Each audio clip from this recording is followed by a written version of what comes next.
If you look at Kia, it's really hard to believe she would have any self-esteem issues, but there's one thing that's always chipped away at her confidence. Everyone always has questions about my ear. How'd you get it?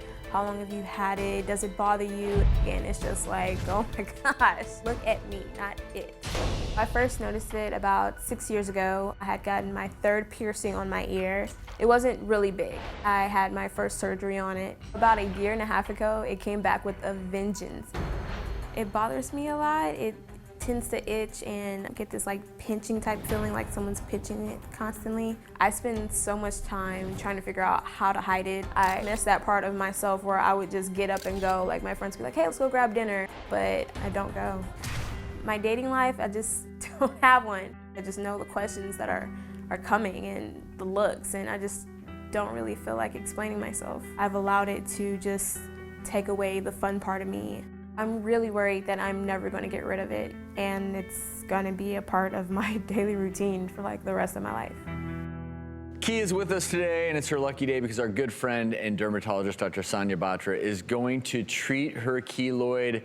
They are back in our procedure room, joined by Dr. Batra's surgical assistant, Cassandra. Dr. Batra, talk through with us what you're going to be doing. So this is Kia, and as you can see, she has kind of a larger keloid here. She's been prepped and anesthetized, and we're actually going to very carefully dissect the keloid scar off of her ear. So we're going to have you go ahead and rest back. Are you excited? I'm very excited.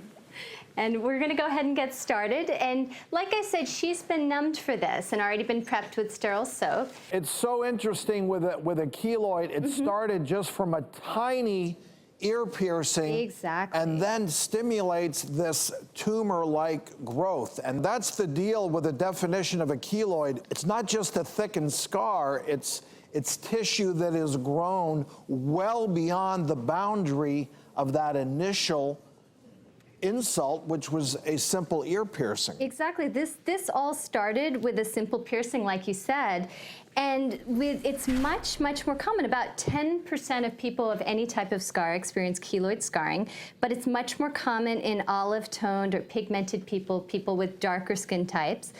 And there are certain high-risk areas like the ear, the upper chest, and the upper arms.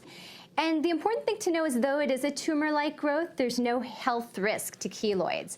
It's really more of a cosmetic issue and can be really problematic. Sometimes they can even itch and burn and be really uncomfortable for people. So there are a number of treatments. The starting point is often cortisone injections when they're smaller, but as they grow larger, we have to be a little bit more thorough and aggressive. And the biggest risk with keloids, even when we excise them like this, is recurrence. Because they are tumor-like growths, we have to be very cautious about monitoring and following people who have keloids so that they're not back to square one and the keloid doesn't regrow. Kia, you doing okay? Yes. Well, we're going to let Dr. Batra finish up with that procedure, and we will reveal Kia later in the show. We'll be right back.